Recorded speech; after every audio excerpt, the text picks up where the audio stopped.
Greetings from ancient Persia. I am Artemisia, Queen of Halicarnassus, naval commander and survivor of one of history's greatest sea battles. The year was 480 BCE, and I lived in a world where women were expected to remain silent and invisible. Yet here I stand before you, having commanded warships against the greatest naval powers of my time. My name comes from Artemis, goddess of the hunt. How fitting for one who would hunt victory on the high seas. I was born in Halicarnassus, a Greek city nestled in the region of Caria, in what you now call Turkey.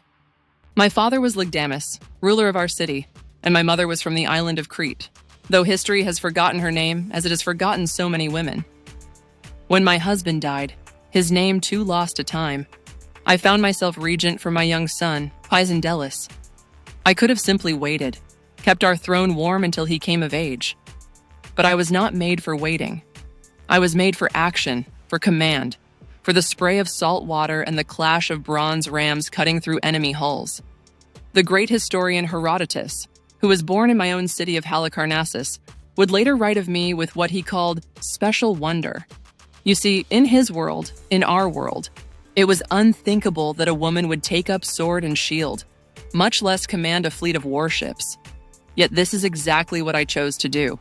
In 480 BCE, the great king Xerxes of Persia assembled the largest invasion force the world had ever seen.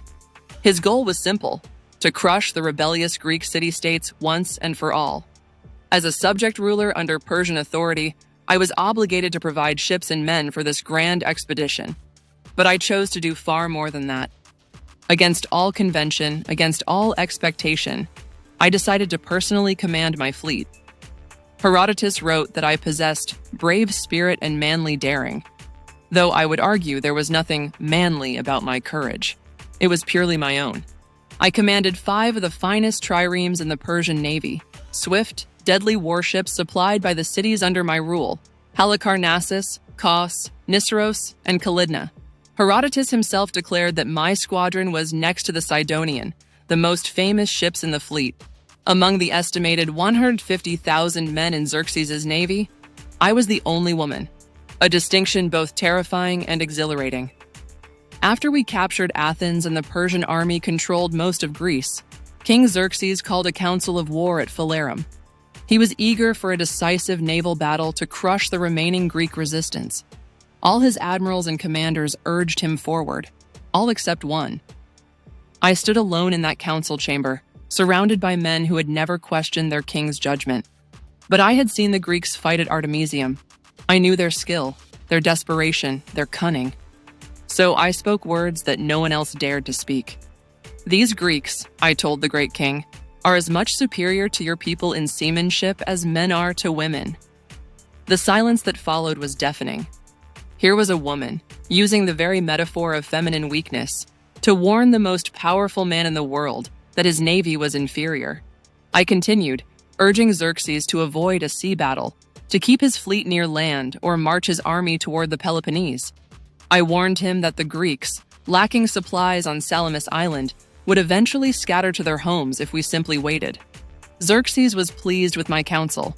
He praised me above all others, yet he chose to ignore my advice, swayed by the voices of his male commanders and his own desire to witness a glorious victory from his golden throne.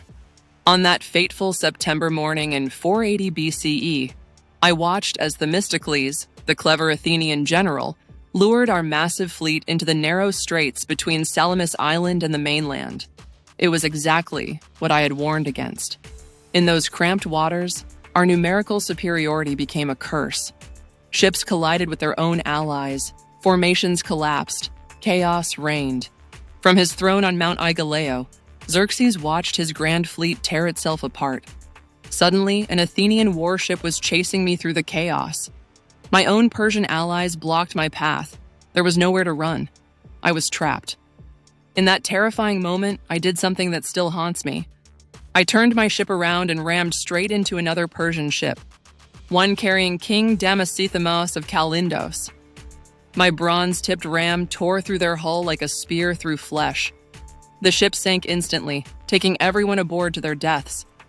To this day, I cannot tell you if it was a calculated move to save myself or simply panic in the heat of battle. But it worked. The Athenian captain saw me sink what looked like an enemy ship and thought, "She must be on our side." He stopped chasing me and sailed away. I had survived by destroying my own ally. It was the most terrible victory of my life. From his distant throne, Xerxes saw my ship sink another vessel. His attendants confirmed it was indeed my ship by its distinctive ensign. Not knowing I had actually destroyed one of his own allies, the great king exclaimed in admiration, "My men have behaved like women, my women like men." It was the ultimate irony.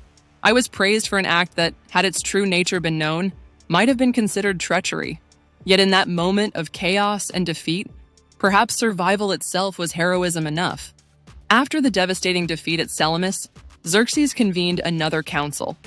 This time, he singled me out for special consultation, acknowledging that my earlier advice had been correct.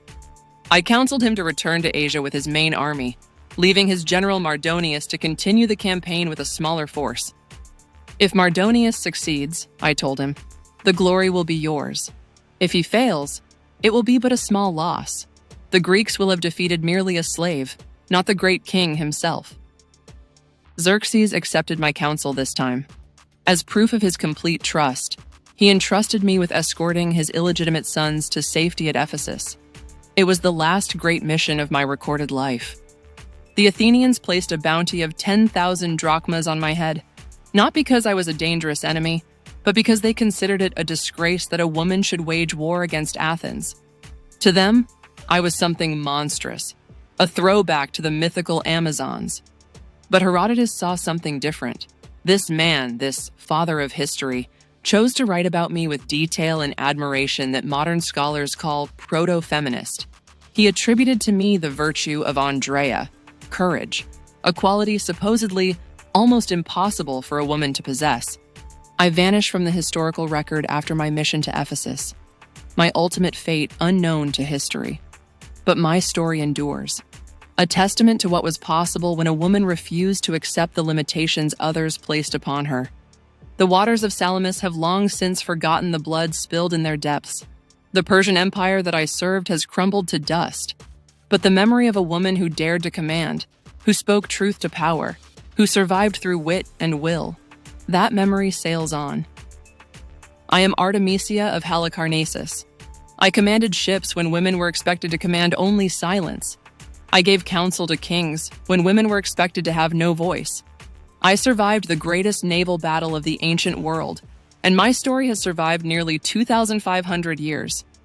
Remember me not as an exception to my time, but as proof that in every age, there are those who refuse to be bound by the expectations of others. The sea does not care if its captain is man or woman. It cares only for skill, courage, and the wisdom to know when to fight and when to flee. This is my story, as recorded by Herodotus and preserved for you across the centuries. May it inspire you to write your own chapter in the endless scroll of history. If you enjoyed hearing my voice from across the ages, please subscribe and support this channel for more untold stories from history. There are countless other voices waiting to be heard. Queens, warriors, scholars, and rebels who shaped our world but whose stories have been forgotten by time. Thank you for watching.